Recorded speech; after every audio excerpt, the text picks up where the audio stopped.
Glória a Deus. Boa noite, igreja. Pode se sentar, fica à vontade. Que a paz do Senhor esteja com vocês. A graça abunde os nossos corações um pouco mais. Que bom ver cada um de vocês aqui. Que bom que deu tempo mais uma vez. Obrigado.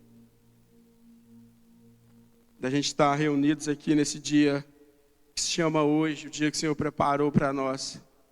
Que a gente pudesse estar reunidos aqui. Que graça maravilhosa. O Senhor é especialista em juntar pessoas.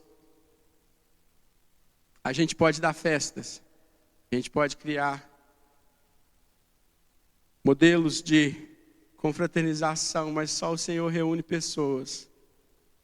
E quando Ele reúne pessoas, aleluias, Ele ministra sobre elas para que não seja em vão o nosso tempo. A gente tem falado nas últimas semanas sobre a necessidade de celebrar. A gente acaba passando pela vida de maneira muito automática e esquece das coisas. De festejar de fato, de mostrar pontos de gratidão, de mostrar pontos de celebração a respeito das coisas que Deus fez por nós. E continua fazendo. E continuará fazendo.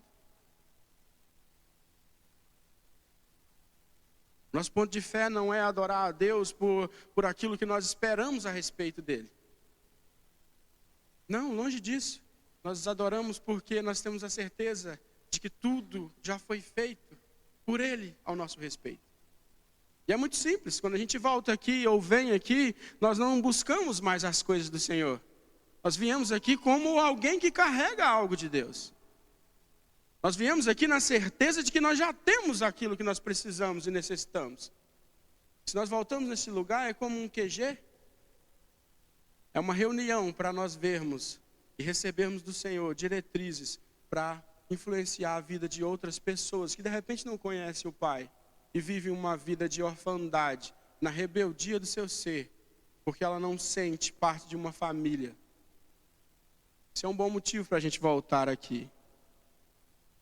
Entretanto, a gente passa na correria da vida e é tomado pela brevidade desse tempo e acaba se amontoando de coisas que nós chamamos de busy e é tão funcional que ninguém interrompe o busy do outro.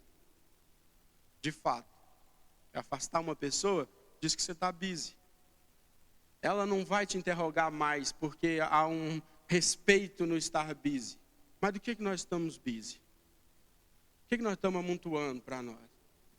Quais são as atividades que têm nos mantido ocupados? De fato. O que está ocupando a nossa vida? O que está ocupando os nossos dias? O que está abarrotando esse tempo que a gente chama e recebeu de Deus? Quais são as nossas atividades? Olha, é muito funcional. Deus, quando Ele cria o homem e cria a terra, Ele separa estações para contar tempo. E a vida é separada dessa maneira. Inclusive agora a gente está se preparando porque o winter's coming.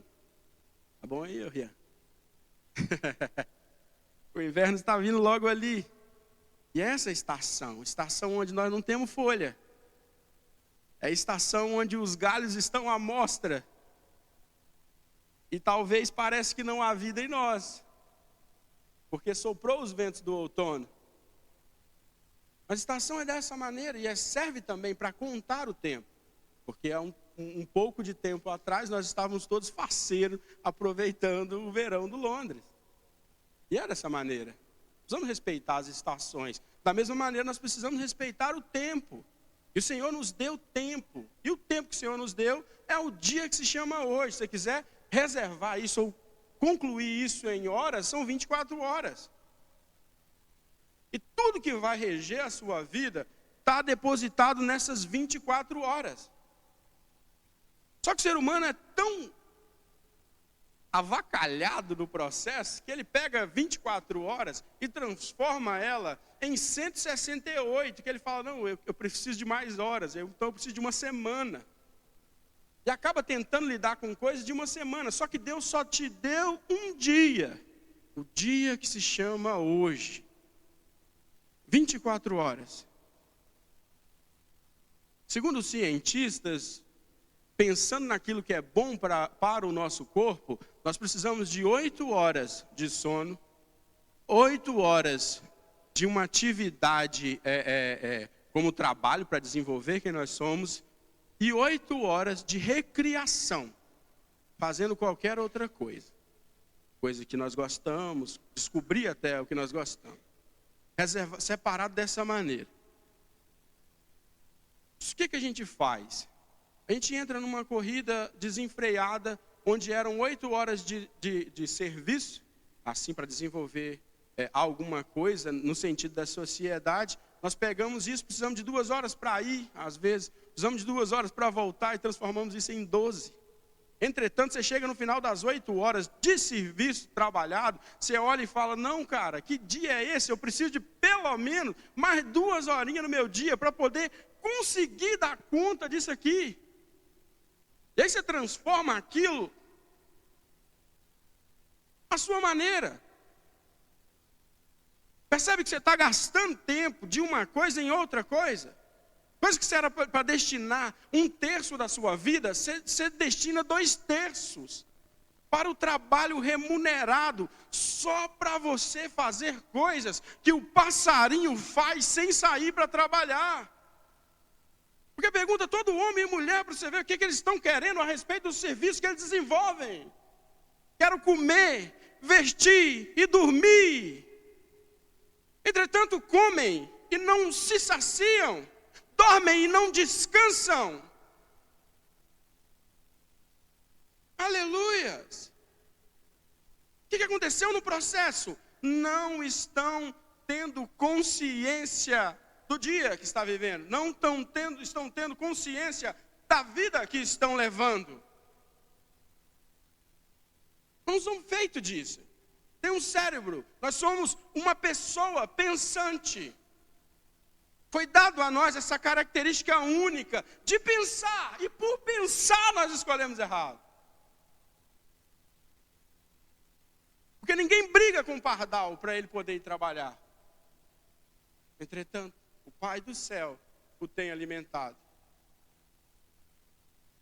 Se a nossa fé e vida com Deus não puder passar nesse lugar básico de entender que nós temos alguém que se chama Deus o Pai, que cuida das nossas vidas, nós não entendemos nada. E tudo que nós fundamentarmos daqui para cima vai ruir. É só uma questão de tempo. É só uma questão de tempo. Se os fundamentos da nossa vida não estiver bem alicerçado em Deus, vai ruir. É só uma questão de tempo. Porque eu vou colocar coisas no lugar de Deus. Eu vou colocar, inclusive, esse trabalho, vou passar para ele, em questão de trabalho remunerado, a responsabilidade de dar conta da minha vida enquanto desenvolvimento. E a palavra do Senhor diz que se Deus não guardar uma cidade, em vão trabalha os sentinelas, os guardas. E se Deus também não edificar essa mesma cidade, em vão trabalham os que edificam. Em vão. Perceba isso. Qual a questão? A questão maior é que as pessoas estão desesperadas para cuidar da própria vida. Por quê? Porque ao final de tudo a gente não quer passar recibo. E aparentemente, para toda pessoa que nós nos colocamos como dependentes, a gente precisa passar recibo, Douglas. E a gente corre disso. E a gente não quer remeter a ninguém. A gente odeia sistema. A gente odeia governo. A gente odeia submissão. Por quê? Por quê?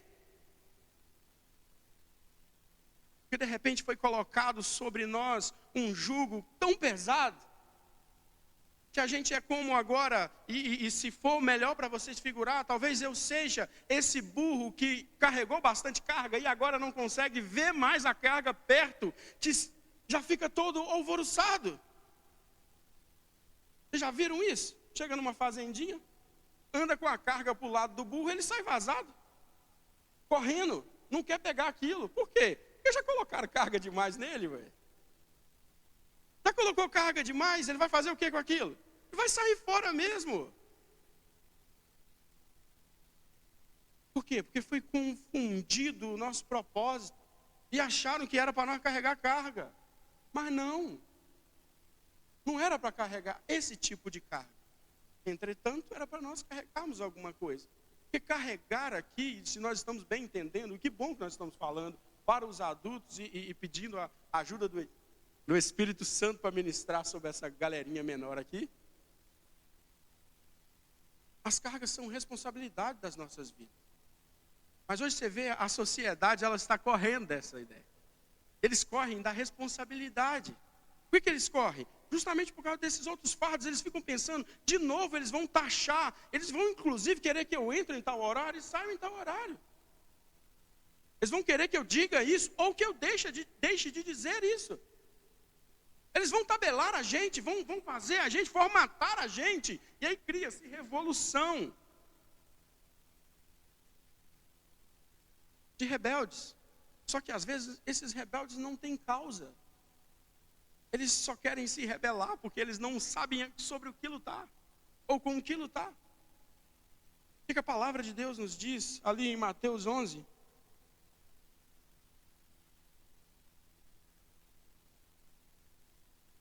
Mateus 11, no 28, diz assim, Jesus está conversando com os discípulos, como se fosse uma noite como essa. O segundo texto era um dia, e ele disse, venham a mim todos que estão cansados e sobrecarregados, e eu darei descanso a vocês. Tome sobre vocês o meu jugo e aprendam de mim, porque eu sou manso e humilde de coração, e vocês encontrarão descanso para a alma, pois o meu jugo é suave e o meu fardo é leve. Às vezes a gente subentende chegar diante de Deus. A gente vem para perto de Deus e tem esse encontro maravilhoso com a divindade, onde o quê? É todo poderoso, todo consciente. Aleluia, e está em todo lugar. A gente fica pensando, ninguém pode bater esse Deus. Então de repente eu deveria colocar aos pés dele o meu altar, para que ele possa gerenciar a minha vida, trazendo para ele algo que ele se agrade, para que daí então ele responda a mim segundo o que eu preciso. Mas não, a Bíblia está dizendo, e Jesus o próprio cita isso, ele está dizendo o seguinte, quando você chegar diante de Deus, ele vai olhar você do jeito que você está, ele vai olhar as coisas que você tem carregado, ele vai olhar as cargas da sua vida, ele vai olhar as complicações da sua vida, e vai te oferecer uma saída, e você será livre de toda essa carga, e não terá mais que carregar fardos tão pesados. Será completamente renovado o propósito da sua vida. Você vai continuar caminhando, mas você vai ter direção agora. Tem gente por muito tempo carregando fardos pesados, mas não sabe nem para onde está indo. Esse é o desespero da alma, porque você não sabe aonde entregar isso, e fica inculcado na mente que eu vou ter que carregar esse peso para sempre. E quem aguenta isso? Que psique que aguenta isso? Não tem a viva alma que suporte a sensação de andar fadigado todo dia, sem ter para onde ir. Aleluia! E a Bíblia está dizendo que quando nós chegamos diante de Deus, Ele retira o fardo pesado das nossas costas. Tira o jugo pesado das nossas costas e diz, aprenda de mim. Você que chegou diante de mim cansado e sobrecarregado, não conseguia mais andar. Entretanto, ele fala algo que de novo arrupia as nossas vidas. Ele diz, toma sobre você o meu jugo. Isso buga o entendimento. Fala, meu Deus, eu acabei de livrar da carga. Eu acabei de livrar da carga. Agora o Senhor me oferece colocar uma outra carga em mim. E sim. porque o meu fardo é leve. É leve e suave. Suave, dá para você levar, você foi feito para isso. É direção para a sua vida, é sentido para a sua vida. Você ter certeza, cara, naquele momento que você chegar, que você tinha algo para entregar. E aí você levou bem aquilo, suavemente, e o Espírito Santo cooperando com você, para que você possa levar isso sem, no meio do caminho, dizer, eu estou cansado de levar o fardo de Deus. É impossível. É impossível. Impossível você se cansar, é impossível. Impossível você se cansar levando o fardo de Deus. Só quando você mesmo amontoar, que você vai se cansar. Qual o princípio nisso, Reilan? Isso não faz sentido. Faz todo sentido. Porque o fardo de Deus é a natureza de Deus. Você não vai ver um passarinho dizendo, eu estou cansado de voar. Hoje eu não vou voar. Estou cansado, me dói as asas, não foi feito para isso. Deve ter sido errado quando Deus me criou. E ele fica lá. Vou andar. E ele não tem estrutura. Você pode ver um passarinho. Até quando ele quer andar para encontrar um farelo no chão, ele dá alguns pulinhos. Que coisa boa para ele mesmo é bater asa. Não fica por aí. E isso é exemplo de natureza. Fardo de Deus para a nossa vida é natureza da virtude dele, que está conosco. Então quando eu vou caminhando a vida com Deus, isso tudo eu estou levando. Eu levo paz, eu levo amor, eu levo alegria. Aleluias. Para quê? Para eu ter uma certeza ao final de tudo, Douglas. Todo lugar que eu passei eu tinha alguma coisa para entregar. O que adianta andar pelo caminho rápido porque não tem nada sobre as suas costas, mas você não tem nada para deixar também, cara. Sair comendo pasto daqui até a eternidade. Aleluias! Essa é a proposta de Deus. E tem uma outra confusão no meio disso tudo. Tem pessoas que estão muito cansadas mesmo, mas elas estão pegando coisas e colocando como fardo. Coisas da vida. Coisas dos relacionamentos, coisas do simples ato de viver. Tem maridos pegando esposas e dizendo, talvez esse seja o meu fardo, né, Deus? Da mesma maneira, tem esposas pegando maridos e dizendo, esse é o meu fardo, Deus, eu vou levar por toda a minha vida. Mas não é fardo. Fardo de Deus, é a natureza de Deus, é a essência de Deus. Você está cansado porque talvez você colocou sua mulher nas costas. E você está cansado porque de repente você colocou o seu marido nas costas. Mas não era para colocar nas costas, era para colocar do lado. Ela também tem fardo. Aí quando a Bíblia diz, não tome sobre vocês um jugo desigual, está dizendo um pouco sobre isso, né? Lembra do jugo? Um material feito de uma forquilha, que era colocado sobre os ombros, ou o lombo, né, do boi, por exemplo. Se colocasse um boi alto de um lado e um boi menorzinho, mais raquítico do outro lado, seria um jugo desigual. O arado ia ficar melhor de um lado, mais desequilibrado do outro, inclusive ia atrapalhar até a performance do boi mais forte. Essa é a visão de Deus. Mas, entretanto, a construção de Deus familiar foi macho e fêmea os criou. E Deus cria a mulher da coluna do homem, como nós sabemos. Sabe a riqueza disso? É realmente para ficar do lado. E a Bíblia diz que é uma auxiliadora idônea. A grande questão é que as pessoas ficam pensando, talvez Deus me deu essa mulher para poder completar a minha vida. Não. Se te deu, cara, na hora que tirar, então, você fica com um buraco que fica. Mas não é feito disso. Da mesma maneira, você não completa a vida da sua mulher. E a sua mulher também não completa a sua vida. Entretanto, só tem um jeito de você ser um. Se vocês estiverem juntos. Repara para você ver, qualquer casal que você conhece aí. E é funcional. No dia que você vê que está só o marido aqui, ou está só a esposa aqui, você fica pensando. Você acha que você está sentindo falta do parceiro. Não, você está sentindo falta daquela parte que é um. É disso que a gente sente falta. que Jesus está ajudando o ser humano comum a se desenvolver. Vocês que chegaram cansados e sobrecarregados, vocês andam carregando os fardos que não são seus. Vocês que chegaram carregando assim, arrastando até aqui. Olha o que Jesus está dizendo. Ajudando todo homem a compreender de fato isso. E a gente fica pensando, isso deve ser coisa de agora, né? Como surge agora as coisas de agora, ansiedade, estresse. Eu acho que é por isso que gera cansaço.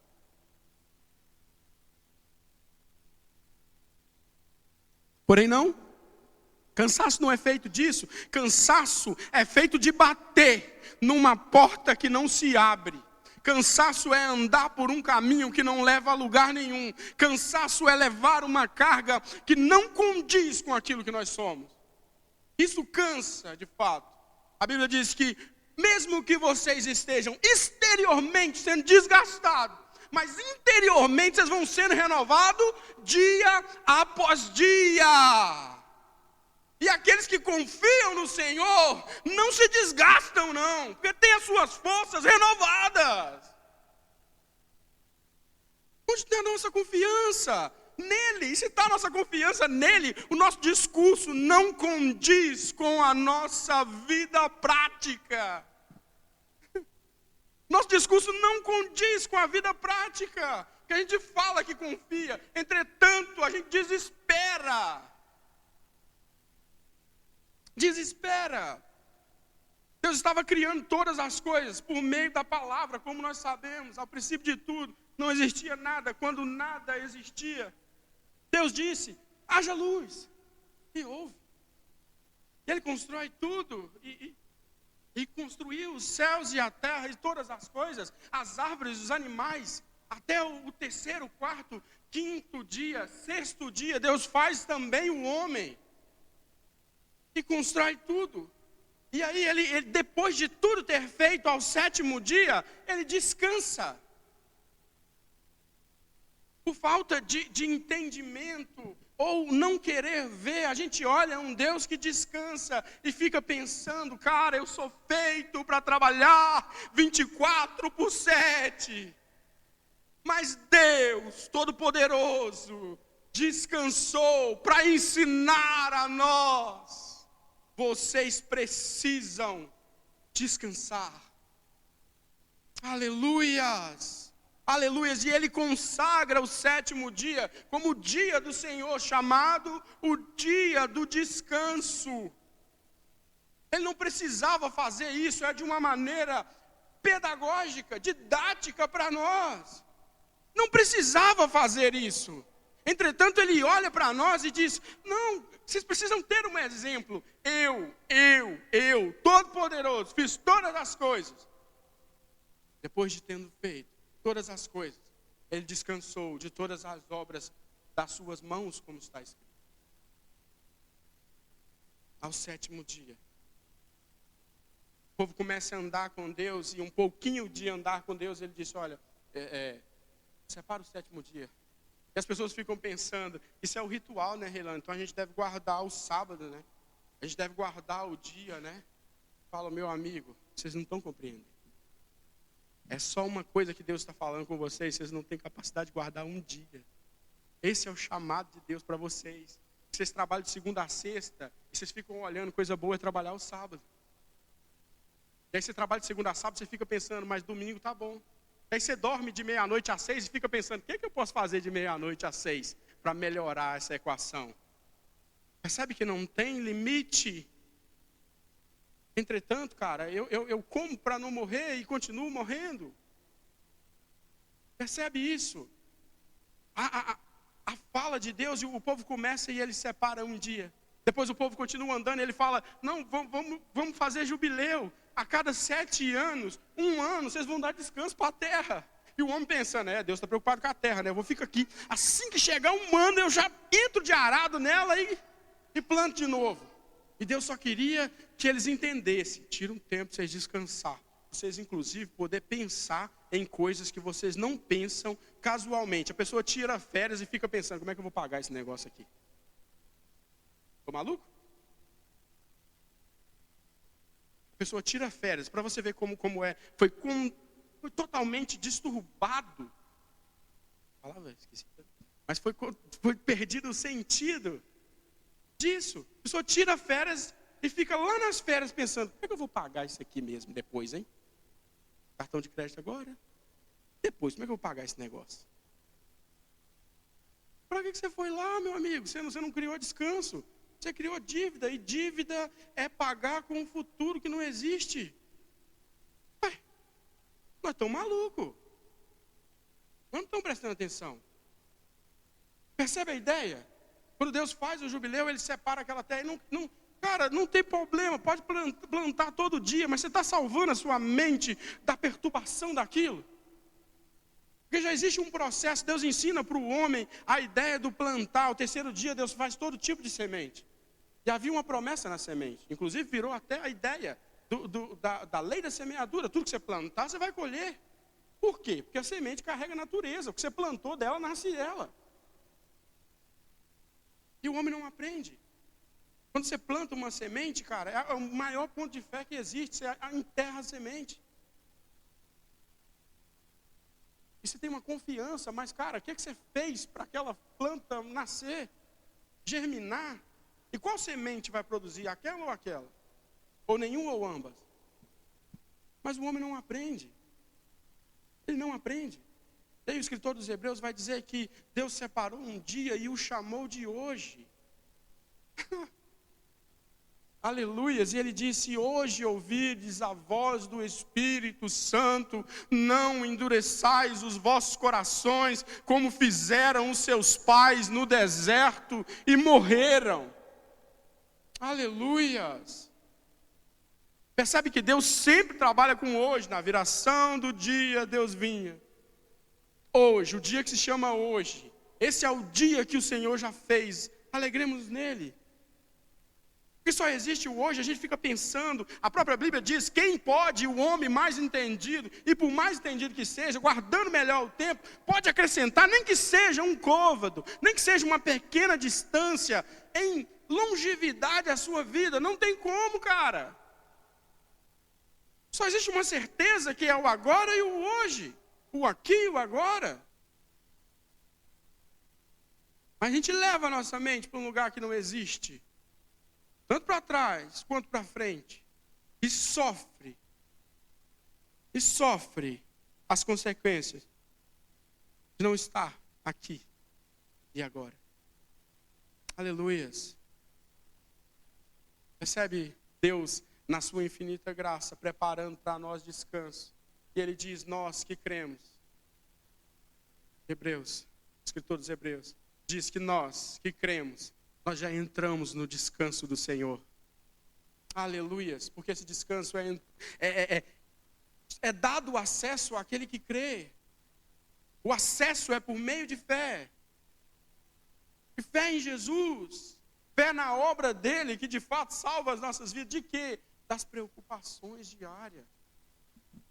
Não foi feito para isso, é por isso que você não consegue chegar à semana. Ou você está doido pelo final de semana. Há uma equação para nós, ou pelo menos uma analogia boa para se pensar sobre isso. Se nós ganhássemos na loteria hoje, nós voltaríamos no serviço que a gente faz. Então, de certo, você está indo ganhar o dinheiro e é por isso que você está cansado. Mas se você fosse para levar o propósito de Deus lá, e não pense você que eu não estou pensando, que você está pensando que eu vou fazer então? Não ganho mais dinheiro? Não tenho que sair para trabalhar? Nunca foi falado isso.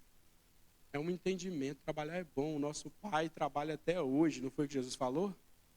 Ele precisa trabalhar? Não, poderia continuar fazendo as coisas pela palavra. Por que ele trabalhou? Para ensinar a gente a ter hombridade e responsabilidade, ué. Entretanto, se eu não voltasse lá no meu serviço porque de um fato que aconteceu, que eu virei milionário da noite para o dia, então beleza, eu estava sempre buscando dinheiro. E percebe que quem é o meu sustentador sou eu mesmo. E é por isso que eu não dou conta, porque eu não sou confiável. É por isso que eu não estou dando conta de gerir a minha vida, porque eu não sou confiável. A Bíblia diz que uns confiam em carro e outros confiam em cavalo, mas a sabedoria está com aquele que faz menção do nome do nosso Deus. Aleluias! Aquele que diz, se Deus quiser, nós vamos mesmo. Aleluia! Com a ajuda de Deus nós vamos mesmo. Aquele que não coloca nele a responsabilidade de resolver as coisas. Aquele que não diz, pode deixar que eu vou resolver.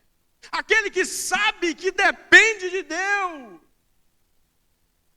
Fazer menção mesmo, dizer, não, é só Deus na minha vida. Não tenho capacidade. Eu não tenho capacidade. É só por Deus. Aleluias. Quero concluir, para não ficar muito mais longo. A Bíblia relata a história de Elias. Eu gosto dessa história. Eu gosto de ver como os homens de Deus eles interagiam com Deus. Isso traz um certo conforto para os nossos corações de um Deus que realmente ele age em favor daqueles que o amam. Daqueles que se agarram ao propósito dele e não desanima. A Bíblia diz que Elias ele era um camarada desse. Deus levanta ele como profeta. E ele fica ali, vivendo N coisas diante de Deus. E você vê que o link, né, ou a conexão do Elias era tão forte com Deus, que você não via Elias fazendo orações a Deus segundo as coisas que ele iria fazer. Você acha que Elias estava passando na frente de Deus por isso? Não. Mas Elias estava tanto com Deus, tão linkado com Deus, tão junto com Deus, que ele estava ligado à vontade de Deus. Então, o que o Elias declarava era a declaração de Deus. Assim como era conhecido os profetas, que eram a boca de Deus na terra. Lembra disso? Era essa a questão. E o Elias faz uma... Só para a gente seguir mesmo para o que eu queria dizer. O Elias, ele para diante do negócio e diz, um povo idólatra, um povo que não se dobra a Deus, um povo que não quer nada com Deus. Para que vocês querem graça comum? Que não chova nessa terra durante esse longo período, como a gente conhece. E não choveu, e você não vê o Elias falando, Deus, será que era bom a gente fazer parar de chover lá para eles poderem ver que se não é o Senhor, não é ninguém? Não, ele simplesmente faz. E aí Deus está observando as coisas e está tratando com o povo pela dureza deles. Não entenda Deus duro. O povo, eles rejeitam Deus. E a resposta de Deus, a rejeição é igual, mas Deus como pai, qual pai não iria disciplinar os filhos? A menos que não o amasse, como nós sabemos. E ele mesmo diz a esse respeito, ele disciplina e corrige todos aqueles que ele ama. Então a disciplina de Deus é amor. Entenda como quiser, mas a disciplina de Deus é amor. Amém. E o Elias está diante daquilo, e o cenário que eu quero parar agora, o Elias está diante dos profetas de Baal. E os profetas estão ali. E diz, cara, coisa boa é o Baal. E o Elias pensando, que isso, vocês são malucos. E eles falam, então vamos fazer um desafio. O Elias fica pensando de novo naquilo. Então vamos fazer o desafio. Percebe que o homem de Deus, ele não propõe as coisas, mas ele também não corre dos negócios. E aí ele faz o desafio. Os profetas de Baal começam a aclamar o Deus Baal deles para que caia fogo do céu. Esse era o desafio. Aquele que fizer cair o fogo do céu é o bom. É o Deus verdadeiro. E o Elias está ali, e os profetas de Baal também estão ali, e eles começam e diz, vai Baal e joga fogo aqui e tal, para eles verem que você é Deus. E o Elias começa a insultá-los. Ou pelo menos zombar ali dele, dizendo, grite mais alto, talvez Baal não escutou vocês. Percebe essa construção? E ele começa, ele diz mais, grite mais alto. Será que Baal não foi viajar? Talvez é por isso que ele não responde vocês. Ele começa a dizer isso, um monte de negócio. E chega ao final, eles estão cansados, já não conseguem gritar mais. Ele falou assim, minha vez. Mas eis aí a vala. Quer que vocês jogam água agora. O negócio é diferente. E aí ele levanta a voz a Deus, como nós conhecemos bem a história. E diz, ó, o povo aí, Deus, que não acredita. O Senhor é o único Deus. não é simplesmente pelo fato deles terem desafiado o Senhor, mas seja feita essa vontade sua aí. E aí, como a gente sabe, cai fogo do céu, e passa o fogo em tudo, inclusive na água, e seca aquela água completamente, pega fogo em tudo, e ainda sobra 50 profetas de Baal. Elias pega a espada e mata todos eles. Pronto. E o povo fica atemorizado, perturbado e tal. O Elias se sai e fica sossegado. Vai lá o menino, o Acabe, que é um menino, literalmente, entretanto é um homem. E ele chega para Jezabel e diz: o Elias fez tal coisa. E ele fica pensativo naquilo. Ela fica e fala assim: que não acabe o dia antes que eu mate ele. Pode ficar sabendo, todo o lugar, e ele vai morrer. E você acredita que o Elias se atemoriza e foge? A palavra de uma mulher. Ele vai embora, foge. E foge. Sai correndo. Sobe vale e desce vale. Anda um dia e fica escondido. Depois disso aparece, vem a voz de Deus a ele e diz: por que você está fugindo, Elias? Ou para onde você está fugindo? E ele nada responde e anda 40 dias até chegar a um lugar e se esconder ali numa caverna. Presta atenção nisso. De repente a gente já passou por coisas bem pesadas que parecia que seria a nossa morte, onde não tinha nenhuma saída, e a gente lidou bem com aquilo. Por meio de fé, por meio de depositar a fé no propósito de Deus. Ficou firme naquilo. Mas de repente, cara, uma situação muito menor chacoalhou a nossa vida, que nos enfiou numa caverna no fim do mundo. De um lugar que talvez a gente nem conseguiu sair ainda. Ele sobe ali para aquele lugar. A Bíblia diz que nessa caminhada ele deita debaixo de um pé de zimbro. Fica ali e olha e diz: Senhor. A voz do Senhor vem a ele mais uma vez e pergunta para ele: por que você está fugindo, Elias? E ele fica perturbado e fala: vem para fora, vamos trocar uma ideia. Ele sai e vem muitos elementos naturais, como a gente sabe, trovoadas e terremotos. Entretanto, numa brisa suave vem a voz de Deus. Uma brisa suave. Aleluias. Deus não está agitado ao nosso respeito. Ele não está agitado. E não é o nosso agito que vai alinhar ele. Somos nós que precisamos entrar nesse descanso em Deus. Que é no silêncio, é na calmaria que Ele conduz os nossos corações. Aleluias. E nessa calmaria, ele ouve primeiro, a voz de Deus está ali diante de Elias, ele chega e fala: Deus, tira a minha vida. Eu não quero mais viver. Porque eu fiz um montão de coisa, mas agora parece que eu não tenho mais saída. E esse lugar é um lugar que mata profetas, mataram todos os profetas, e por certo matarão a mim também. E a voz de Deus diz: Elias, volta, vai fazer mais coisas. Unge o Eliseu, desce, unge o rei de Israel. Volta, Elias, pelo caminho que você voltou. Mas antes disso aconteceu uma coisa nesse meio. A voz de Deus diz: come.